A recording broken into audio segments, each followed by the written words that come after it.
నమస్తే, welcome to my channel. ఈ శివరాత్రికి జరాసంగం టెంపుల్కి వెళ్తున్నామండి.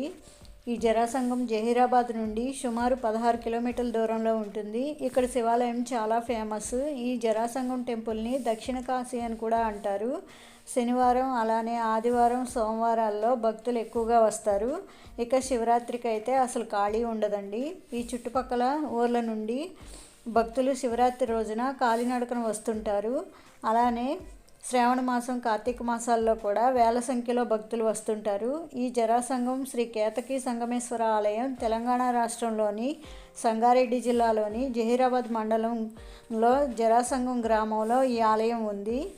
ఆలయ చరిత్ర చూసినట్లయితే శ్రీ కేతకి సంగమేశ్వర ఆలయాన్ని కుపేంద్ర భూపతి రాజు గారు కృతయుగంలో కట్టించారు. ఇతను భయంకరమైన చర్మవ్యాధితో బాధపడుతూ అనేక పుణ్యక్షేత్రాలు దర్శించుకున్నప్పటికీ వ్యాధి తగ్గలేదట. ఒకరోజు కేతకీ వనంలో జంతువులను వేటాడుతూ దాహం వేసి నీళ్ల కోసం వెతుకుతూ ఈ ఆలయంలోని అమృత గుండంలో నీళ్లు తాగి స్నానం ఆచరించాడు. స్నానం చేసి తన రాజ్యానికి తిరిగి వెళ్ళేసరికి రాజు యొక్క ధర్మపత్ని తన భర్త యొక్క చర్మవ్యాధి పూర్తిగా నయమై కనిపించేసరికి కారణం ఏంటని తన భర్తని అడిగిందిట. రాజు జరిగినది చెప్పారు. మరలా తన భార్యతో కలిసి ఈ క్షేత్రాన్ని దర్శించుకుంటారు.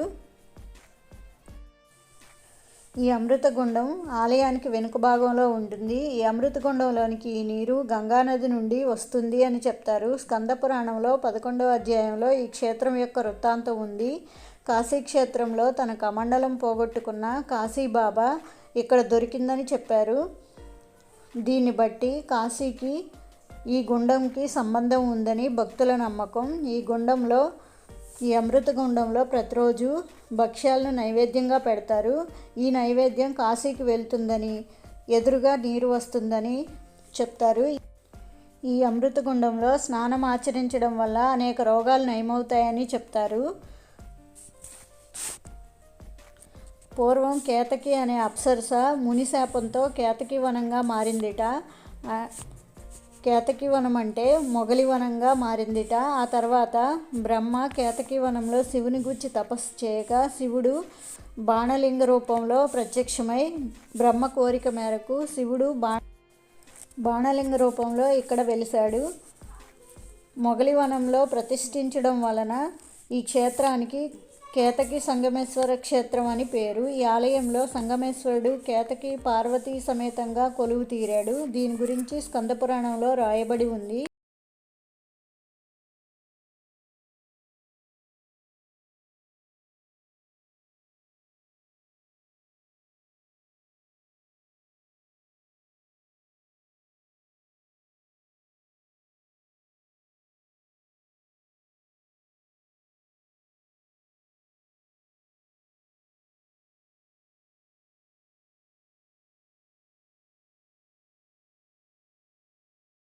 శివరాత్రి వల్ల భక్తుల రద్దీ అయితే చాలా ఎక్కువగా ఉందండి. చాలా ఎక్కువ భక్తులైతే వచ్చారు. ఉదయం అయితే ఇలా ఉంది, ఈవినింగ్ అయితే ఇంకా చాలామంది వస్తారట. చాలా ఎక్కువగా ఉంటారు. లైన్లో ఫ్రీ దర్శనం ఉంది. అలానే 100 రూపీస్ టికెట్ తీసుకొని కూడా వెళ్ళవచ్చు. విఐపి దర్శనం ఉంది. విఐపి దర్శనానికి వెళ్ళినా కూడా 2 అవర్స్ టైం పడుతుంది. అంత జనం ఉన్నారు ఇక్కడ.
ఈ జరాసంగం కేతకి సంగమేశ్వర ఆలయంలో మార్చి 5వ తారీఖు నుంచి 13వ తారీఖు వరకు 9 రోజులు ఉత్సవాలు చాలా ఘనంగా జరుగుతాయి. ఇక్కడ నవగ్రహ మంటపం కూడా ఉంది. ఆ తర్వాత ఇక్కడ నుంచి బయటకు వస్తే మనకి ఇక్కడ భక్తుల రద్దీ ఎక్కువగా ఉంటుంది కాబట్టి మెడికల్ క్యాంపులు కూడా అరేంజ్ చేశారండి. మెడికల్ క్యాంప్స్ కూడా ఉన్నాయి. అలానే పిల్లల ఆట వస్తువులు, అలానే పూజకు కావాల్సిన వస్తువులు కూడా ఇక్కడ దొరుకుతాయి. షాప్స్ అయితే ఉన్నాయి.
మా దర్శనం అయితే కంప్లీట్ అయిందండి.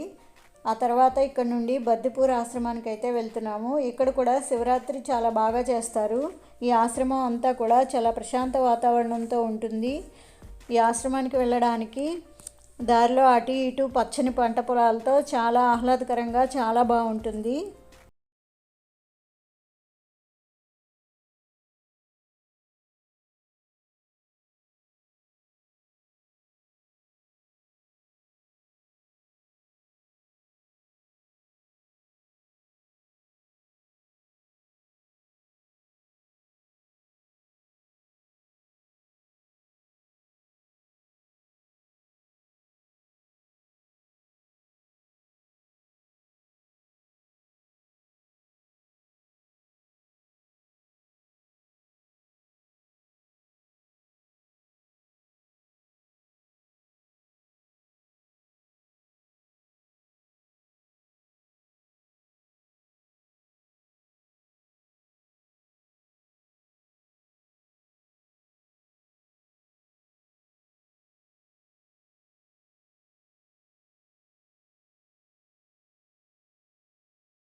ఈ దత్తగిరి మహారాజ్ ఆశ్రమం కులమతాలకు అతీతంగా వైదిక పాఠశాల, అలానే 12 జ్యోతిర్లింగాలు, దత్తగిరి మహారాజు జీవ సమాధి అయిన దగ్గర దత్తాత్రేయుని విగ్రహం, ధ్యాన మందిరం, శనీశ్వరుని విగ్రహం, గోశాల ఉన్నాయి.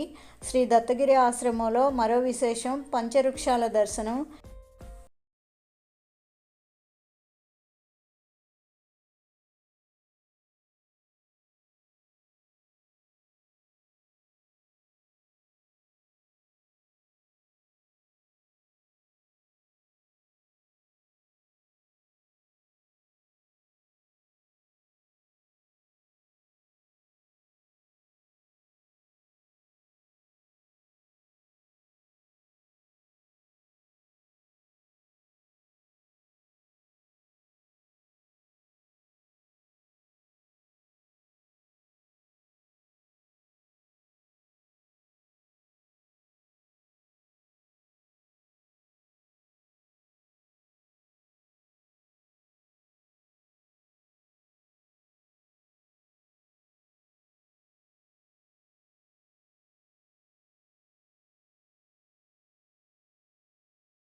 మీకు వీలైతే కనుక జరాసంగం టెంపుల్ని అలానే బద్దిపూరు ఆశ్రమాన్ని తప్పకుండా దర్శించండి, చాలా బాగుంటుంది.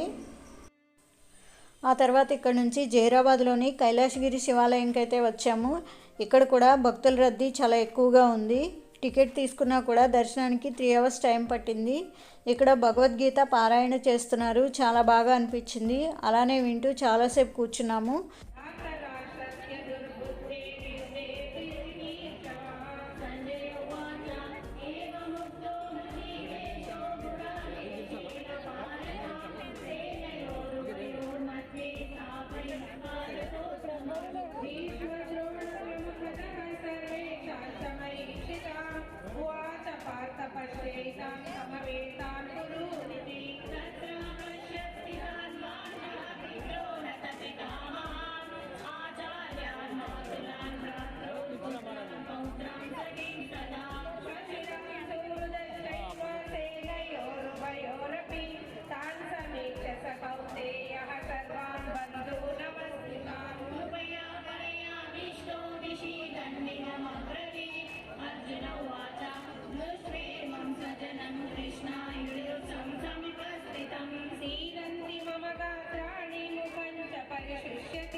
ఈ జహీరాబాద్ కైలాసగిరి శివాలయం ఇక్కడ చాలా ఫేమస్ అండి. ఈ టెంపుల్ కూడా చాలా బాగుంటుంది. అలానే ప్రశాంతమైన వాతావరణంలో విశాలమైన ప్లేస్లో ఉంటుంది. ఇక టెంపుల్ హిస్టరీ చూసినట్లయితే అల్లాడి రాజయ్య గుప్తా అనే భక్తుని గుర్తుగా 1984లో నవంబర్ 5వ తేదీన ఈ ఆలయం సాకారమైంది. భారీ గుహని తొలచి రాచరిక మహల్లాగా ఈ శివ సన్నిధానాన్ని రూపుదిద్దారు. ఇక్కడి భక్తులు కైలాసగిరి శివాలయంగా వ్యవహరిస్తారు. విశాలమైన మందిరంలో శివలింగమూర్తి పానవట్టంపై కొలువుదీరి ఉంటాడు. ఈ శివరాత్రి డే మొత్తం కూడా మాకు చాలా బాగా గడిచింది. ఈ వీడియో నచ్చితే ప్లీజ్ లైక్ చేయండి, మీ ఫ్రెండ్స్కి రిలేటివ్స్కి షేర్ చేయండి. మన ఛానల్ని ఇంకా ఎవరైనా సబ్స్క్రైబ్ చేసుకోకపోతే సబ్స్క్రైబ్ చేసుకోండి. Thanks for watching. ప్లీజ్